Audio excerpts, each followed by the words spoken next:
Hi viewers, welcome back to my channel Liza Entertainment. Ngasi yam nungai ba interesting oi ba ngasi April Fool numit ni ngasi April Fool ga mai le yam nungai ba blog amai semjadri aina phone sing ja ai colleagues ma friends sing je maron ama aina phone je tawraga April Fool chana duini adugi prank ni aina tawdui se mayam yam interesting oi dong ni ai chu khangri kanada kari reply lakani sawgodra sawrodra da khangri mayam te yeminasi sum yum da sum mapan su thope ya da ba hoji se lockdown lebni na do yum da sum leraga ine April Fool gi sum mayam entertainment oina bug da makta sum da sum saja ba blog ni yam mayam su friends sing na su colleagues ni su yana lana lobiro am sum sigi blog se bi ngiri ba su ai ki viewers ni su yana lana lobiro haina sum sum mayam entertainment yum da fam leraga sum tang entertainment oina bug da makta tawjabani mayam na lana upiganu haiba wakum ji thamjaraga ai call se hauzarage ke mayam em kaminasi hello जी कदौरिगे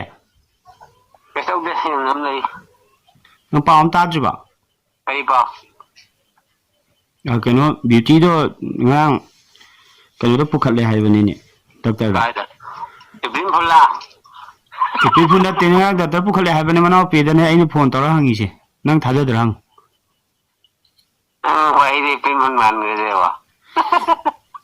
असलोरे नंग अमता phone तौर हंगोने अदुदे मना पे पाइरे एबा यारे केनो बुखले के दे KJo negative होय मने केनो अरे सुम मोय अदवा एरिया दो कनो तौबुदे सुम नुंगाइते ना अने नेगेटिव होने रे यारे नंग असे के अमता तौर अमता हंगोने नंग बो ऐसा होनो बो चक चाद्रिए असे के आई नंगोंदा पाव रे से नमता फोन तौर हंगो मना पे याय मदुना पाइरे एबा फोन दो अदो करी कमाई तो बनो खोट पनो आइना हजिक ता वजंता वही पाव भोना नहीं स्टेटस करे कोलियन स्टेट मागा पाव फाउना रंबा चिंदो थिनो द नंग गइबो आय ये वो ये स्टेटस द मा इरम बयो यारे यारे हम अगिने तेने ओ हजिक तने नंग अमु फोन तो सिलेक्ट या यारे थमबदु नंग चिन थिरि बाइन थिरि कनोम तौरे को थमो थमो The show bar coffee notes me. Hello. केमा हाँ कमाई तौरी के सही में थबक शो हो गया अंजे लगता कहाँ रे गोल शो हो गया सिंगांग बोम पोखाब तो ताबरा आये तो क्या हुआ इतना ताये असी वांजिंग के जने इरांग याम कन तौरी ने नंग पाव तादबरा बोम में नोम ने पकाया ना ताये बा सीगी घरांगी बीएसएफ केम गी दुनेबा काय हुआ इतना पकाया तो असमय बीएसएफ केम टेक्सम गी लेत्रो ओए अदुन नालो पकाया बम दो हां मी सी भाई खोल पे आओ बड़ा अदु नोय माले कायदे मी सोकपो याव याय दुबो चुमब्रा नि नोंदा हंगि नंग अंतु पाव तारमद्रि बोले अई दी पाव दा द्रियो दी पाव दे मा पाव तेरा तो तो मेरा अस युम दो ngak ti tho ni quarantine ne sum le ra bra nang बस तो वो मैं पुलिस ना तुम तांते अदु गाड़ी भा तन ना तुम को तो ऐको लेका दे शोक पे आओ ये बा wa du mai na hai bra kai no ma hai ne ai chu paw du chap chap no da hang yen taw re mi ne पाव को तो वही दा दे हाई ना के ने को मी या ना पुन ने से am ta hang ra paw khang ra am ta taw आयो के o tham tham हां ऑन करी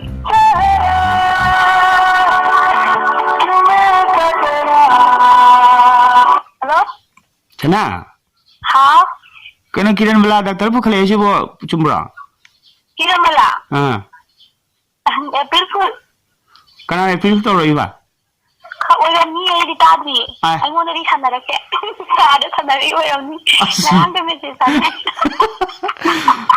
lo re asin ki dai kenu de su hange beauty de su hange manau pi sweetie ya bra yai mo dong adu no paire adu pu khale hai ba de chu me na hai ni April fool ओ염이 살 mi ahum na manara ki ngone april sana ba Moina से हाइने ओ염이 ID 아이모들이 यारक्ति nang yaw tri ba april thung dri bo nang ba thungani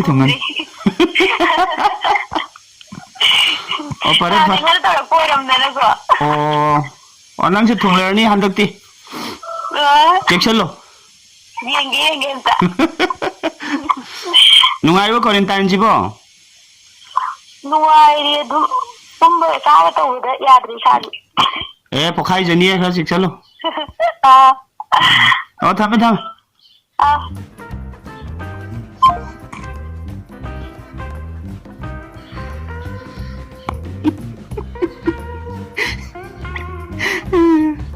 ยังไงดี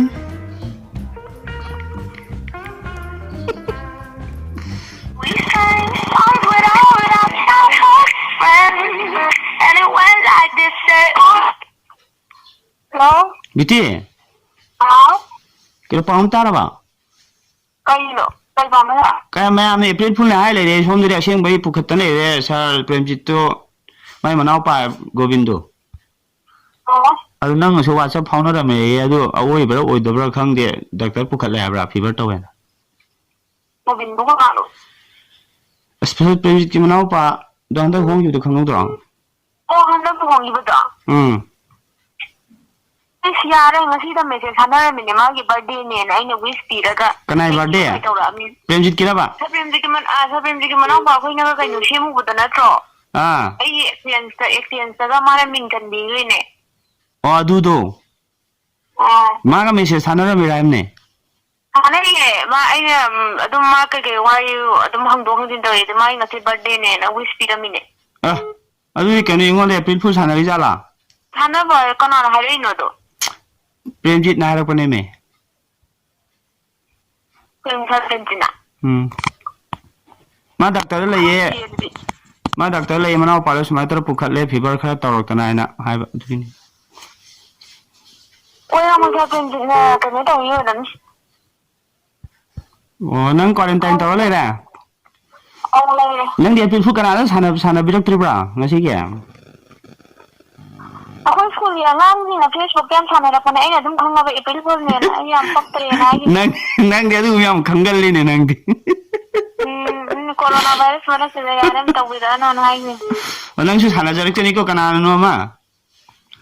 Ay mo ba sana ba tangaro yi. Oh. Pare thame du.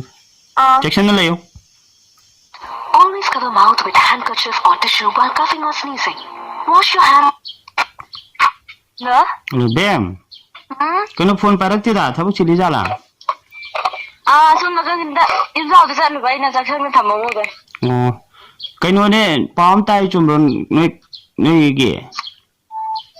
Kani pa nupi dula. Nupi do ai di. Pa wai ji kai no. Kaino handak ki a lai khurum chalu Thawal district gi khara tholak pado. Thawal district te tholak pa na nupi tabra nupa do ni tabra ba. Nupi dra nupa dra khangdra ba du no da hange taw bne ba. Oh, smain to bani da. Muslim khara adu de tabri te. Adu gi nai ji adu gi do di. Muslim khara moy sonatana ma taruga madi lai gidre na adu 99 Muslim na ko Manipuri ko ni tala na adu de ko su ya da gi mi tara mu yawe na ha bani ba. Adu gi du ne ina hangi ji. Moy tara mu phagat ki han hai ba. Quarantine taw bai la. Pasti boy bai din na te da. Adu ani yawe ai ji chum ra lan bra khang din. Manung nom de arang ne adu ga ngarang nupi am su pu gi ba adu da ne ba ko na hai sina. Oh sum quarantine taw bo ngani da. Ma ne. Tare ko no pasti boy de ha bina ta ba. Moy oi riba mayam du ko pun min na ru ba do. Oh. Nan ga lo sallaga dum ne rame na ko ta ta na pura sakki hai bani da. Oh ai sana ge taw ne aseng bo le. Aseng ba zu ngasi di ana ba ai na han gram ni ngai na du ne nei nupa nupi rai do aseng ba hai ra ge nupi am zu sakki bani ba. Oh. Nupi sina mo ngarang moy bimi ningombam do. Ma gi imung du ta chak thongam bani hai ba. Adu nupi du su ngarang ida kamando thaina pukala phagala ko gun. Amoi sum na sum kano taw bo test taw no bo khona bo ngani quarantine gi ko. Thabai ingkang ama suraga le ramba mi ne hai adu tu gi ni ngarang. Oh. Adu hange taw mun da. April Fool da se mata ni do.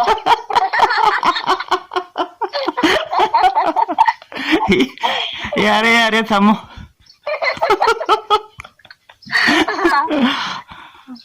Thami ko. Wash your hands with. Hello. Hello Ayush. Hello sir. Sir. Kaya tau ni nga sa phone do ina famla thabak tau pam kan April Fool gi blow ma saab ne da. Awai binatte. Ai thagat pa yad ho jo yaro tu chalo tu ku bo. Thagat pa yad ho jo yaro tu chalo. Kari ba? Nga sa gi sar wai sana puto. April Fool gi aina zum yum dal pam na April Fool gi blow ma saab ne ba video namaka. Nga thagat pa yagadra yaro dro. Karam bano ba? Hojite wai sana ram do sar ga. Baby thagat kano. Round the loin tau ne sar gi su thungak pa. Tame sa. Can wait or call again later. आपने जिस व्यक्ति को call Hello? Kana kiran ni busy am leida. Sir, anh không phone đâu sir, mo busy lay, mo waiting lay. Oh, kaino pam tai sutli do moi rom da report ta lei tre sina ma pam da la ga lei ai corona santoi na ki dana chumro. Tari ba? Tari ni nga ta boy sa nay na man mapam da lay siya, man mayum da dum lay da.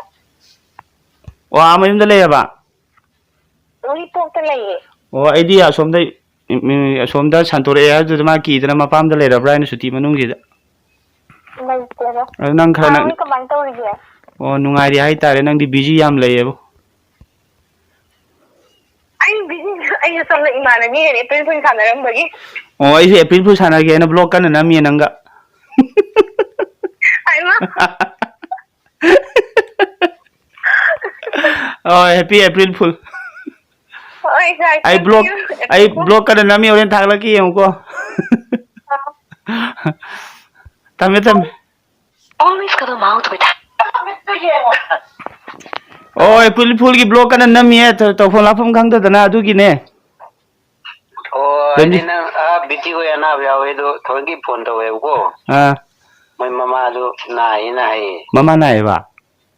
As kai do ai gi ngasi April Fool ji di away be loi yam tai April Fool round da tawris. Ai nang na ha bu phagi mal re ko ai hangne da na.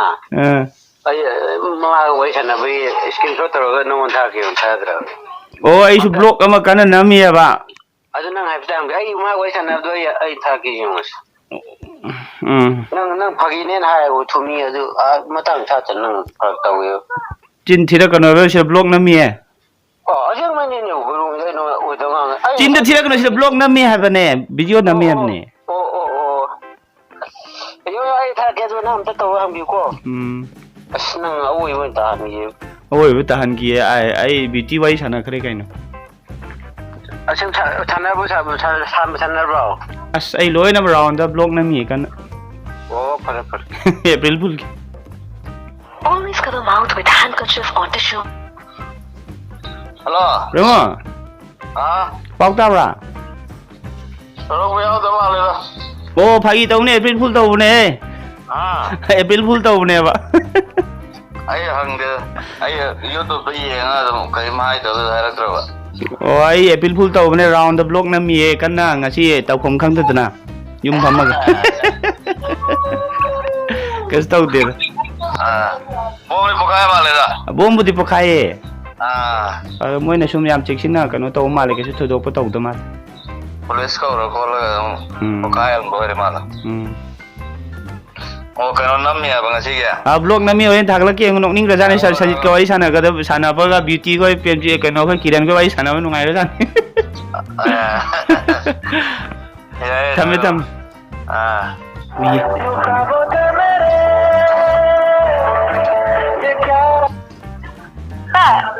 Oh, ngasai ko le April Fool taw ne blow ma kan na mi adu gin. Blow ma nama sum sana bai da yum da pham na. Happy April Fool. Tam.